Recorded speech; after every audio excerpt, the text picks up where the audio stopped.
Welcome to So You Want to Be a Real Estate Agent. If you are trying to evaluate whether real estate is the right career for you, wondering whether you are doing the right things to launch into quick success, or looking for tips and tools you can use today to become a more productive agent, this is your podcast. Welcome to So You Want to Be a Real Estate Agent. This is season 4, Learning from Legends. And today we have a fantastic contributor to our show today. Her name is Kay Reddy, and I'm really excited for you to hear what she has to share. And it's funny when I have someone on like Kay, and she looks so young. If you're watching on video, you will see. I always say legend doesn't have to mean old. In fact, it shouldn't mean old. It just means that these are guests who have made a significant contribution to the real estate industry in some way, and whom I think our agents will from whom they'll learn a lot. So, Kay, we're really excited to have you on the show. Thank you for being here. Yes, thank you for having me. I am so super excited. It is a pleasure to be on your show. So I'm excited for today. Thank you. Thank you. So Kay was just sharing with me, she has been in real estate for 11 years and has some good messages, I think, to share with all of you, whether you are new to real estate, whether you hit kind of that little, like the bottom of that J curve where you're feeling like, oh, I don't know if I have what it takes to get me back up and get me back through this again. And there are 4 Ps that you referred to when we were talking or when we were going back and forth via email earlier, the 4 Ps that kept people stuck. So I want to have our audience hear what you mean by that.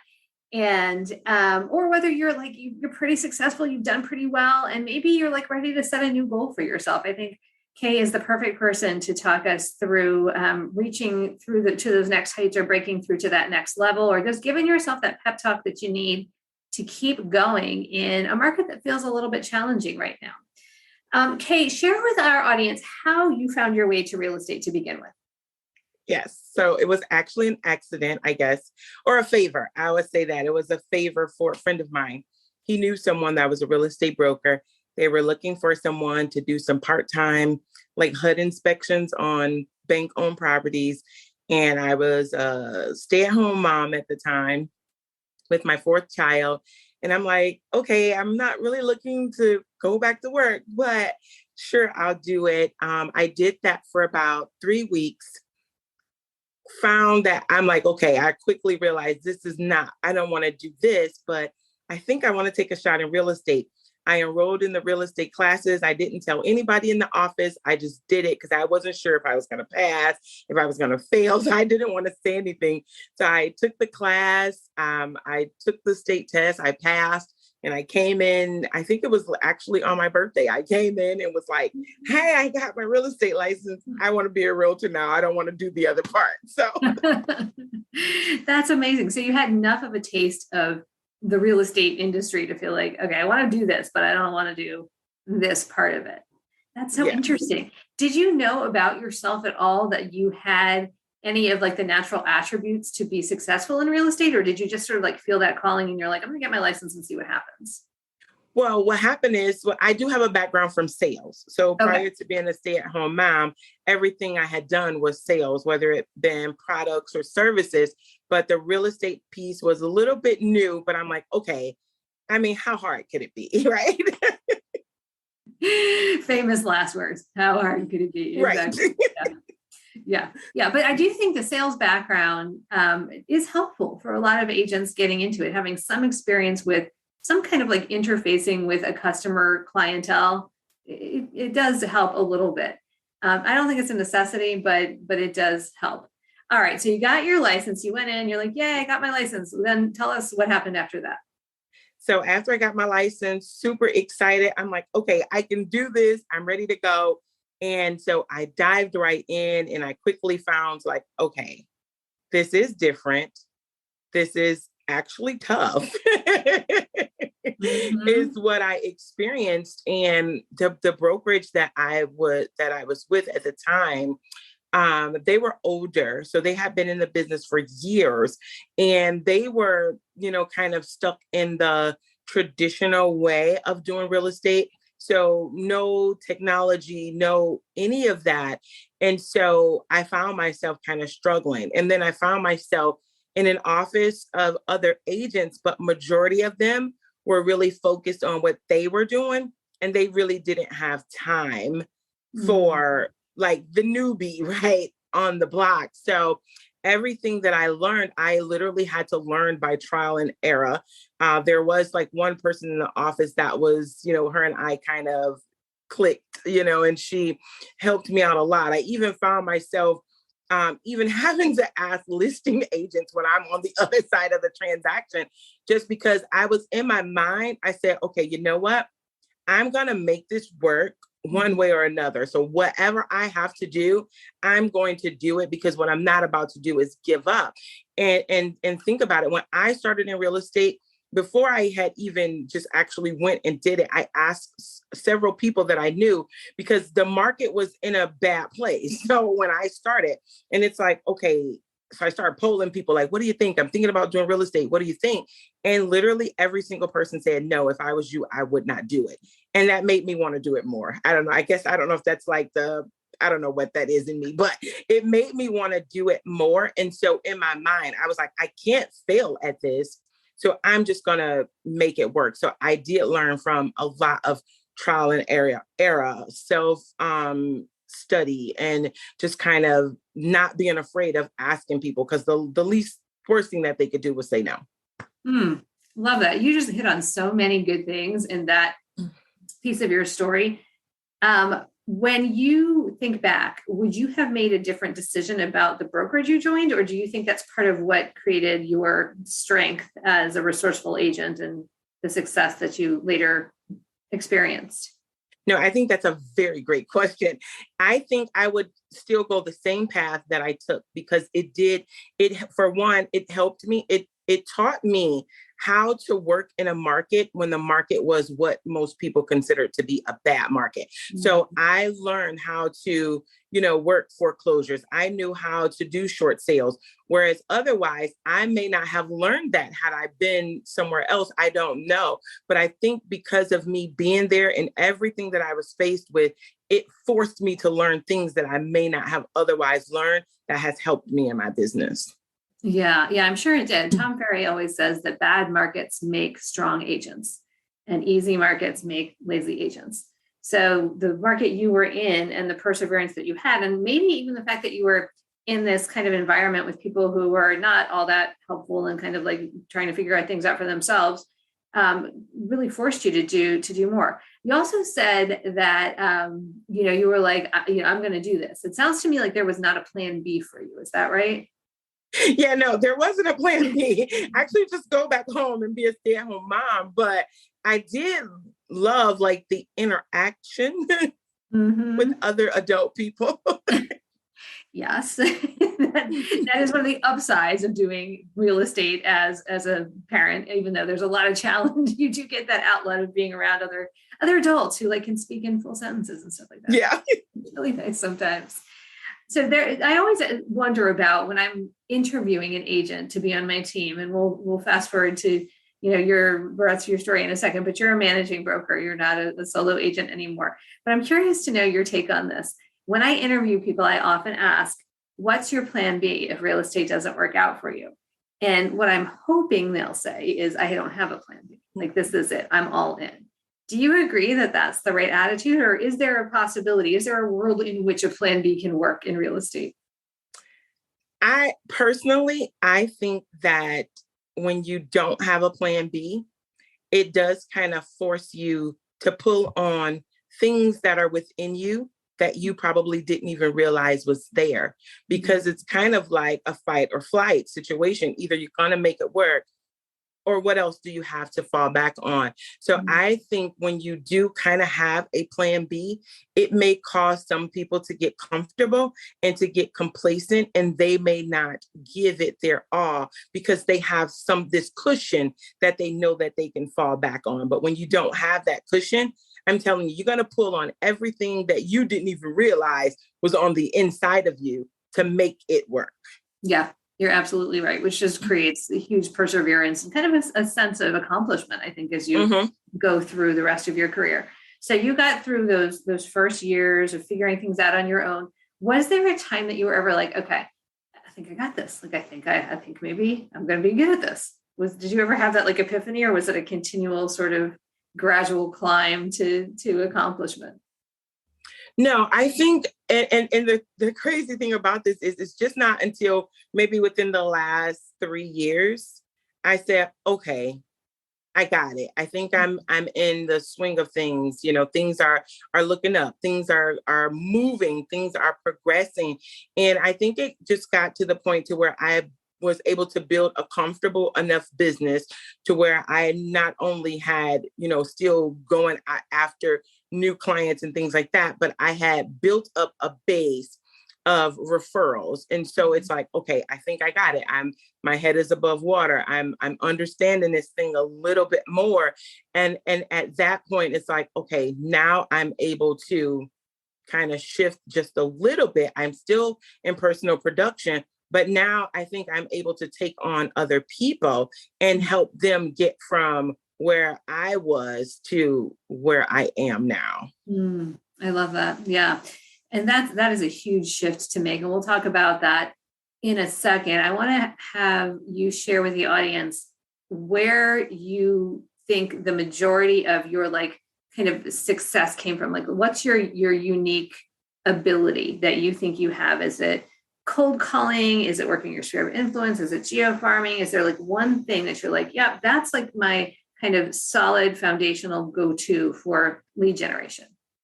My one thing would be social media. Social media. Okay. I like this answer. Tell me about that. Yeah, so I love social media. I am always on social media. And so what I found is, so there is, I don't want to say like a secret, because not really a secret, but there is like a formula to social media. And that formula is you just have to give value. You just have to be present on social media, and you have to begin to speak the language in which your ideal client understands. And I think once people get that, then social media becomes a lot more easier. And then you'd find a lot more success in social media. And then you have to get over the fear of actually being on social media, which I do now, but I didn't really like video and going live and stuff like that. But I just had to get over myself and just do it. Right. I hear that all the time from agents that, I don't look good on video. I feel like I don't feel good. I don't sound good. And, again, quoting Tom Ferry, he always goes, if you're worried about what you look like, stop worrying about yourself. Like, think of the value that you're trying to give. And I want to dig into that a little bit. What in your mind is the meaning of giving value on social media? You have to be the solution to someone's problem. And so you have to understand what the problem is before you're able to provide the solution. I think oftentimes we just are on social media and I don't get me wrong, I am social on social media, but I'm also intentional when I am on social media. And so you have to understand whatever your clientele is, you have to understand what their problem is, and you have to begin to provide the solution. So I often tell my agents, don't just say, do you want to buy and sell a home?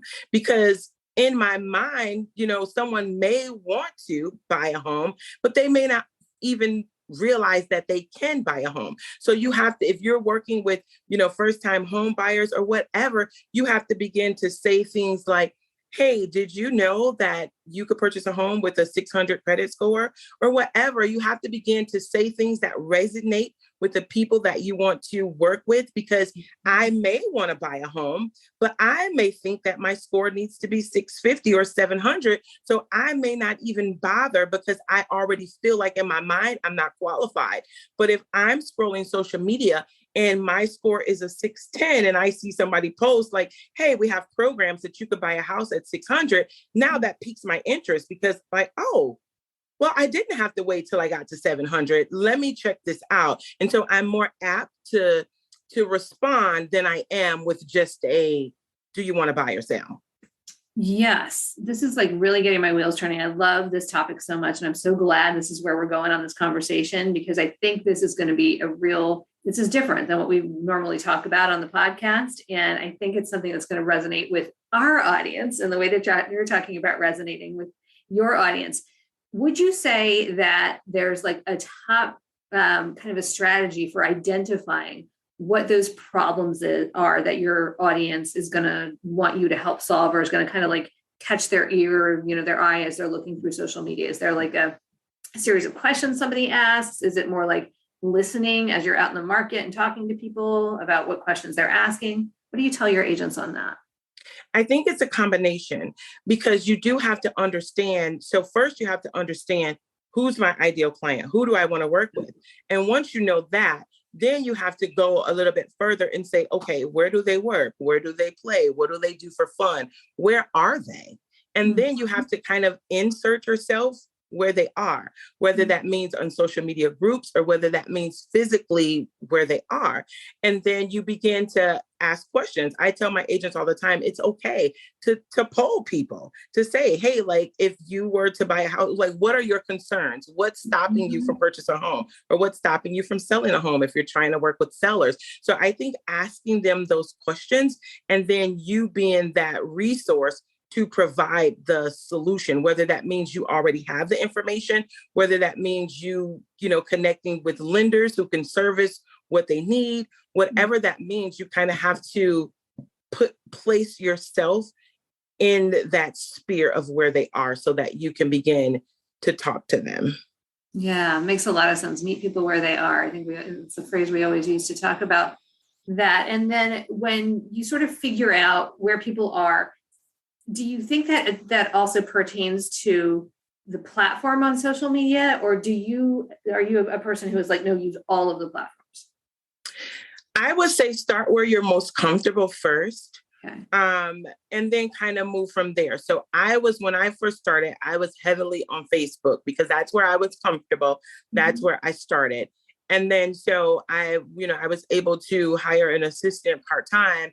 And then he's like, okay, we need to kind of venture out. And so then we start working on Instagram. And then now, like with Instagram and Facebook, you can kind of merge them together, if you will. So when you post on Instagram, it automatically posts on Facebook. So just kind of making use of whatever platform you are, getting comfortable there, and then kind of expanding to other platforms.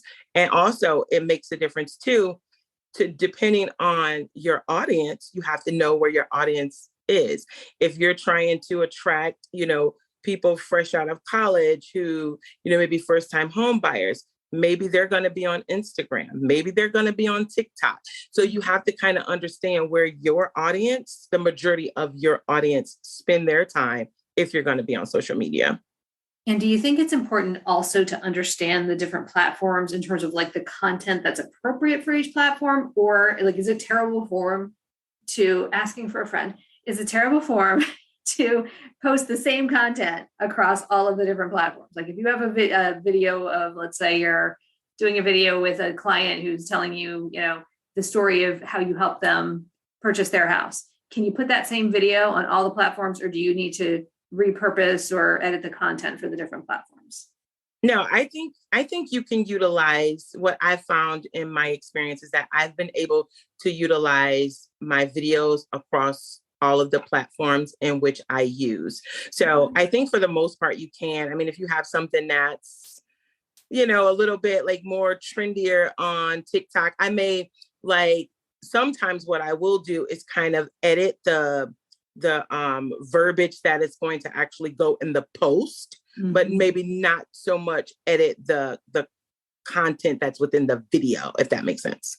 Total sense. Yes. I'm so glad you said that, because that's what I've been doing too. And I've also been choosing different music on TikTok. For those who aren't big TikTok people, I'm not a big TikTok person, but I realized that it's important for me to start posting on TikTok. So what we've been doing is like looking at trending sounds and trending music, and that seems to help your engagement on TikTok. No, that does help engagement, and also hashtags. Hashtags, yes, very important too. Yeah. All right, so you're out there on social media. Well, let me ask you one more question on this. So then you get an agent who's working with you, and they're seeing what you're doing. They're seeing your success. They want to emulate you. They're still like terrified of making that first video or going live. What do you do to get people over that emotional obstacle, kind of that hump? Yeah, and I'm not sure if we're kind of transitioning here, but this is what usually helps. And that's where the 4 Ps come in at, because oftentimes, so the 4 Ps are playing small, procrastination, perfection, and people pleasing. Those 4 things, if you buy into that, it's literally going to keep you stuck and stagnated in your business. And the most important one is perfection. That was me, that everything I felt like I had to do, it had to be perfect. And I would not put out any content. I would redo my video 1,000 times before I actually put it out. But what I found is that was just keeping me in the same place without moving. And so I just had to get comfortable enough to say, you know what? I'm just going to do it, because it's us who's the most hardest on ourselves. People, what I feel is that when you're giving people information, they really don't even look at the things that you're critiquing in your videos, because they just want the information. And so I tell my agents, if you knew that there was people out there waiting for you, how long would you continue to make them wait? They can't move unless you do something. So how they're depending on you. So how long are you going to make them wait? I love that. I love that. That's so true. And I think that fear of being imperfect or being perceived as imperfect is a huge hurdle for people to get over. That's amazing. Wow. Okay. So procrastination, perfectionism. What were the other two? Playing small. Playing small. What's that mean? Playing small means you know that you can do more, but you don't. And also playing small means that you don't give yourself enough credit. Like oftentimes we feel like we don't have much to give, when in actuality, we have a lot to give. Even if you feel like the little bit that you have to give, I guarantee you it's more than what a whole lot of other people even know. Love that. Love that. And so we have to get out of that. And then the other one is people pleasing. You're not going to be able to please everyone. It's just impossible. So guess what? I don't even try. I do not try to please everyone. I just have my task at hand. I know what it is that I'm going to do, and I just push forward and do just that. Fantastic. Fantastic. I love that. Really, really wise kind of guideposts for people. And you're so right. Those are 4 things that really do get in the way of success. I think in every arena that can apply to video, or picking up the phone to call somebody, or going out and talking to someone about real estate, doing any kind of lead generation, even just getting your license. Sometimes it can be like the thing. All right. So I want to go to where you are now for a minute. So you are a managing broker. Tell us where you are. What does your brokerage look like? What does your kind of job in life look like today? Okay. So when I started in this position, the brokerage that I'm with, it was brand new to Michigan. So it wasn't brand new brokerage, but it was brand new to Michigan. So my position was to help open up the market in Michigan. So there were 0 agents here in the state of Michigan. This was December 2020 when I started here. And so from there to now, I think we've built the state to maybe about 90 agents that we've been able to build the state to. So my day-to-day looks like, so I hold 2 positions here. So I'm the state managing broker, and then I have a district, which would be, I'm in Michigan. So it would be kind of like the southern eastern part of the state. And so in my personal district, there's probably about 65 agents that I'm responsible for. So part of my day-to-day is, bringing on new talent and helping those that are already here, whether that be going through trainings or, just questions and, just so kind of helping them in their business. So that's kind of what that piece is. And then I also coach and mentor other agents. And so that's a little bit more personal to where it is that they want to go.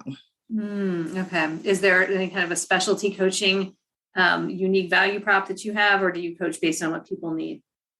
It's kind of based on what people need, but I tend to focus on attraction marketing, being able to attract people so that helps them increase their sales. Love it. Love it.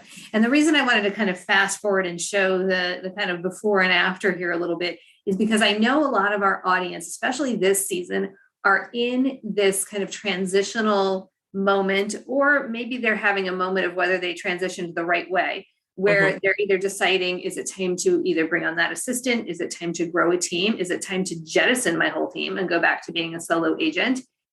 Or they're starting to like feel that kind of push pull of, I'm growing a team. I'm thinking about this as a business now, but I also am still in personal production. And that's a tough place to be. So I wanted to dig into that a little bit and figure out, talk us through a little bit, how did you get from that moment of like, okay, I'm a top producer, I'm killing this, I'm doing this. And I know you had a calling in you to kind of help and coach other people, but how did you manage that transformation from solo producer to the shift that I know happens mentally in terms of like, I'm the star, I'm doing everything, to now I want to help you be the star and I want to help you do everything. How do you balance that? Yeah, you know what? I have an assistant, so I'm going to start there. So that helps me stay on track because I have a lot of things that I have, kind of in the works. But I think the transition though was because I knew how I started and I knew how tough that was for me. But I just had that determination that I wasn't going to quit. But I was like, if I am able to help other agents not feel kind of what I felt in the beginning and not have to go through what I went through, but still learn and still be successful, that's what I want to do. So that was the transition. So it was easy kind of for me to make the decision or the transition that, hey, I want to help other people. And I've always had a passion for women being successful in business. And so no, nothing to the men. I love men. But just as a woman and just kind of my previous background of things that I went through, I decided like, you know what, I really want to focus on women because I want to see women succeed. And so because I was in real estate, it just so happened to fall in line in the industry of real estate, but definitely keeping me balanced and on track is definitely prayer and definitely my assistant. The assistant is huge. And I think you're right. Like the mental work that you have to do, whether it's prayer, meditation, there's always that kind of, mindset work that we have to do to keep growing. And it sounds to me like hearing all of this, really your focus remained on giving value, providing value to people. That's the one kind of like through line I'm hearing as you're telling your story is when you focus on providing value, giving value to others, meeting other people where they are, the rewards just came back to you, which is pretty amazing. And I know you also provide value in another way, similar to what we're doing here, which is that you have your own podcast. Tell us about that. So my podcast is called Wired with Kay Reddy. And basically Wired is women inspired to rise, empower, and dominate. And so basically it's about women who have overcome obstacles in their industry or in their career. And now they didn't allow that to stop them. And now they are dominating or, successful in what it is that they do. Love it, love it, love it. And where can we find your podcast? It's on all the platforms, Apple Podcasts, Spotify, wherever you listen pretty much to your podcast. You can look me up and I'm there. Amazing. You are really inspirational, I have to say. What's next for you? What do you have on I know you're a person who always has stuff going on. So what's next in Kay's plan for total world domination? I know, right? So I'm really excited. A couple of things. I was just nominated to receive the President Biden Lifetime Achievement Award. So I have that coming up. So super excited about that. Thank you. And I just filmed my first episode of the American Dream TV. So I'm a host here in the Metro Detroit area. So that should be airing sometime in July. So I'm excited about that. So that's kind of what's like next, I guess, on my radar. Fantastic. Congratulations. And are you continuing to build your brokerage where you are? I'm sorry, I didn't hear you. You're continuing to build your brokerage where you are? I'm still real estate. So, and that's why I tell people, they're like, oh my God, you have so many things going on. But here's the key. Everything that I do all goes together. So it doesn't feel like I'm doing all these separate things. So the managing broker is real estate. Coaching and mentoring is real estate. The American Dream TV show, it's real estate. It's community and lifestyle, but it's real estate. And then the podcast, it's women in business, and most of them are real estate. So I think that's what helps with what I'm doing, is because they all feed off of one another. Yeah, absolutely. And they do. And they all feed back into one another too. I think the more you're out there giving of yourself and being visible and being a resource to others, obviously the more it comes back to you. Now, if people want to find out more about you, your services, your brokerage, being part of your team, how can they find you, Kay? Okay, pretty simple. My website is just my first and last name, kayreddy.com. I'm on Facebook. I'm on Instagram, LinkedIn, Twitter, TikTok.